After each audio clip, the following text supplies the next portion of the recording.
This week on BGTV, Margot had the chance to attend one of our school club's competitions. Nick will try to uncover why so many people strive to achieve the American dream. And Aiden spoke with another dedicated member of the district staff. Hi, Wizards! I'm Aspen. I'm Kate, and you're watching BGTV.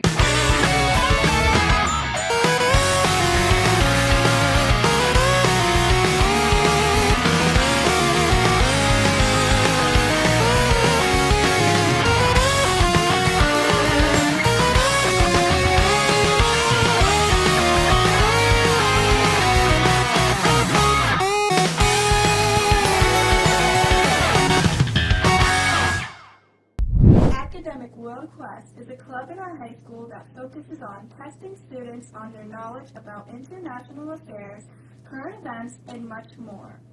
Margot had the chance to go with the club to their annual competition to see how it went.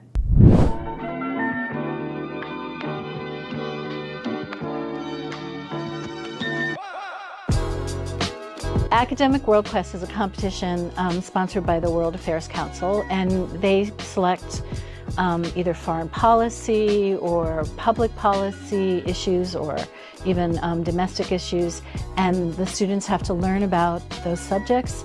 And then what we do in our school is we put together PowerPoints where we teach the other teammates, and there's always quizzes at the end to check their knowledge.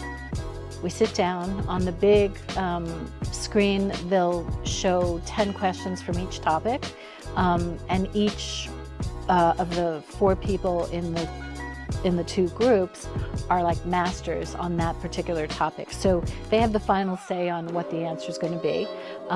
The group reads the question, then they put their answer down on the answer sheet, and I tell them to keep track so that they know when they go over it what their scores are actually going to be. We just have fun doing it. We meet, once a week once we start getting closer to the competition time. I always have snacks, or at least I try to always have snacks, and I think, we're a tight-knit group.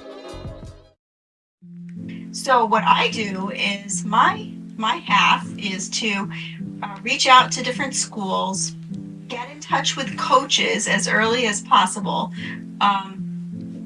with the understanding that people need a couple of months to get started in the school year before they can even think about preparing for something that's going to happen in March. So I have a list of coaches that I know are interested, that have done it before, and then I also have kind of an expanded list of people that I'd like to reach out to invite. We're always trying to incorporate new schools. So the thing that I really like about World Quest is it's a local, very accessible competition that I think really can bring students together in a collaborative way instead of a competitive way. Please join. That would be great. We always need people to help and learn, and even though the topics may be a little difficult, it's fun working with somebody to kind of put together the slides. It's fun when you put the quizzes together for your the other team, and then I think it's just a nice way to hang out and get to know people. Next up is another installment of Game Time with Jana. Hey Wizards, welcome back to Game Time with Jana.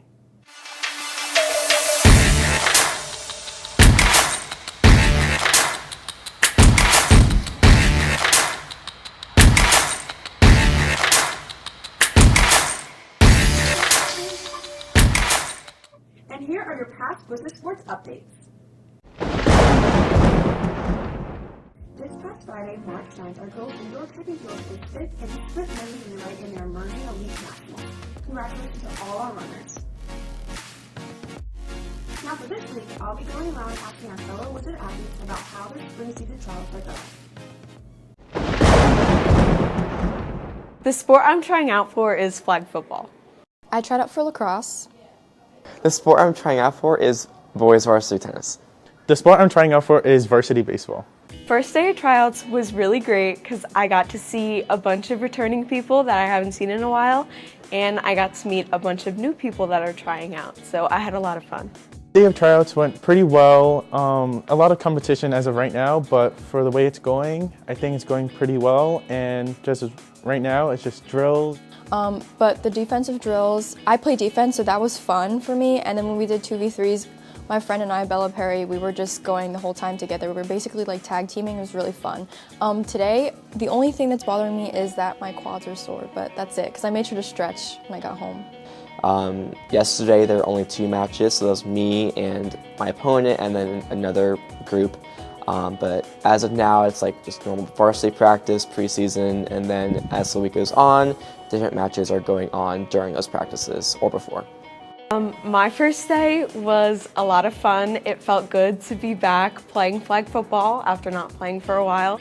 My first day of tryouts went really well. At the point where I need to show off in a sense, but just got to try my hardest. And personally, it went really well, and I think I have a good opportunity on making the team. Honestly, can't wait for the season because tryouts is just like the beginning part of the process, and I was on varsity last year and it was really fun with all the seniors, and now I'm a senior this year, so being able to play with the people that I've been playing with for a long time, especially like my sophomore friends, is going to be really fun, but it's going to be sad on senior day when I have to. Pretty optimistic about the outcome, just because I feel like I've grown a lot in this past year of playing tennis, and as of right now, I do think that the match is going to go well for me, and hopefully I'll be a varsity. Well, everyone, this has been Game Time with Jana. Next up, here is Nate Crepenzano with another informative piece.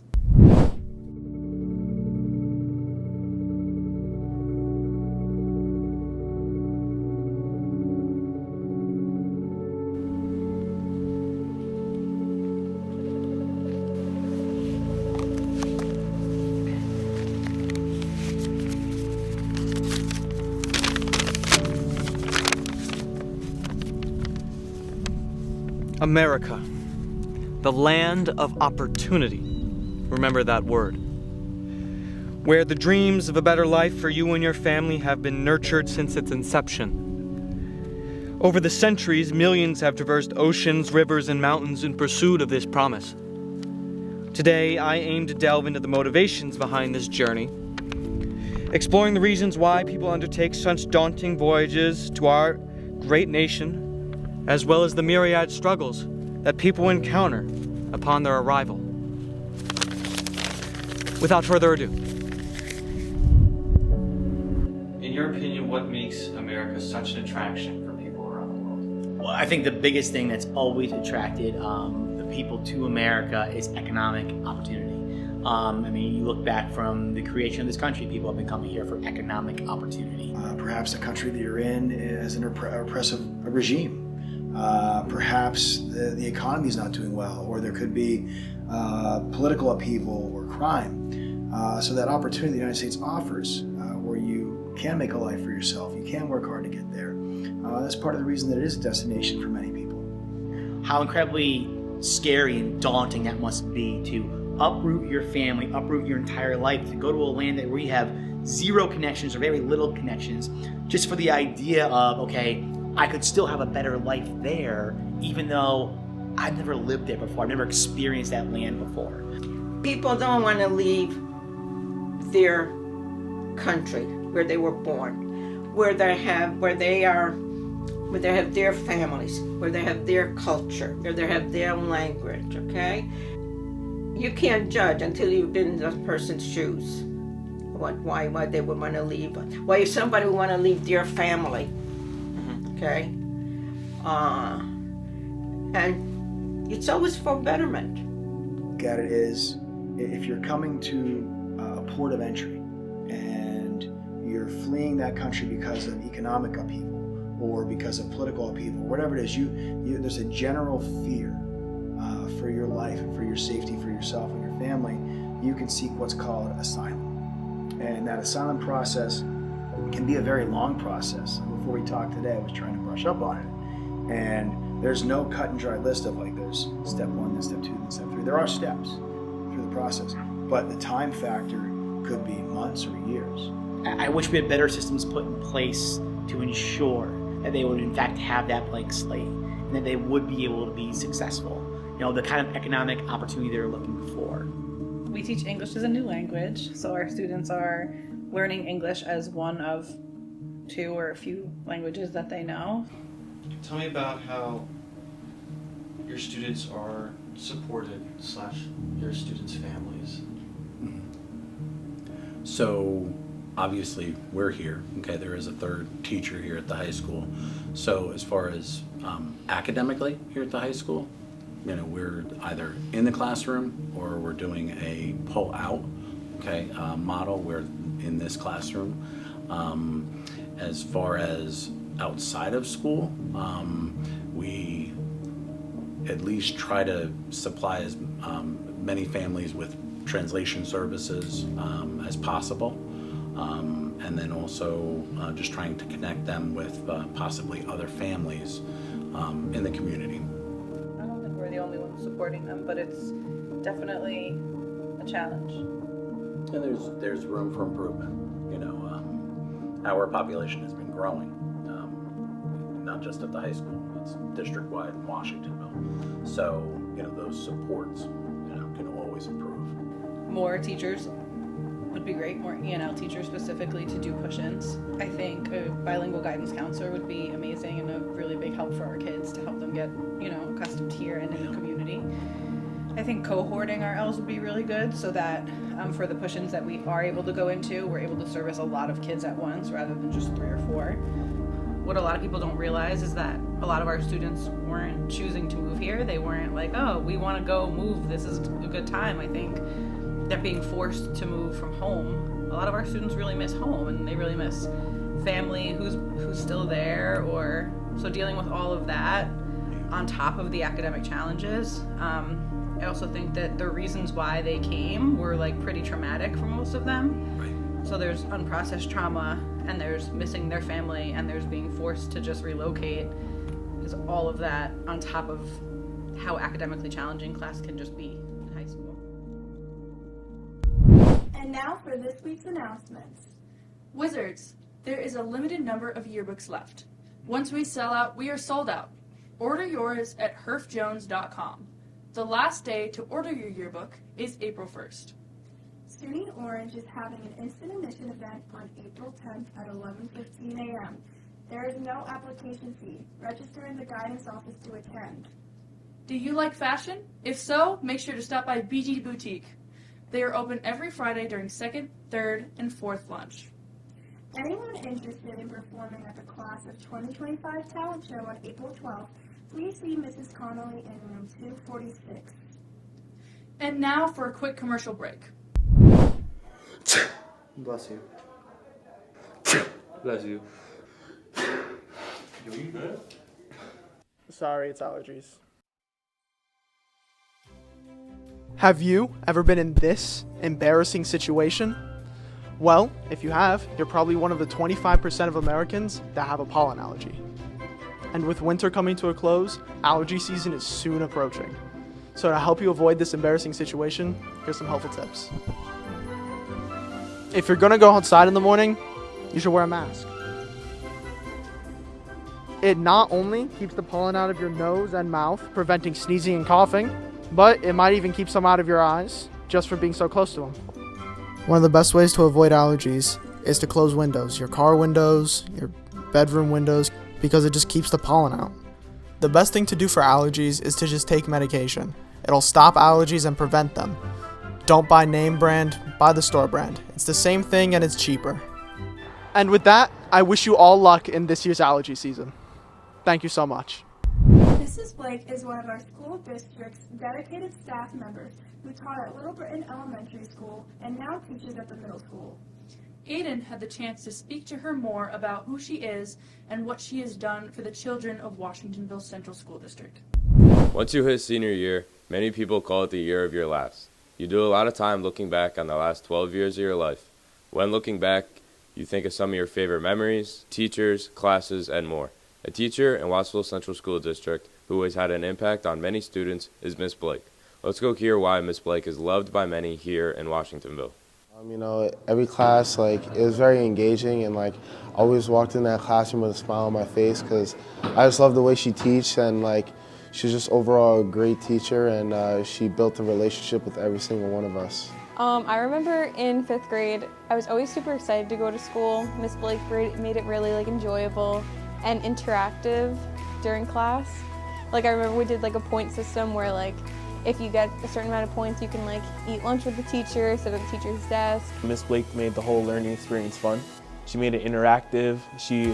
Sometimes I didn't feel like I was just there doing busy work. She was talking to us, we were all having fun. We all got really tight. And that's the thing about Miss Blake, she really cared about us. She didn't just treat us like students. She really looked at us like one of her own.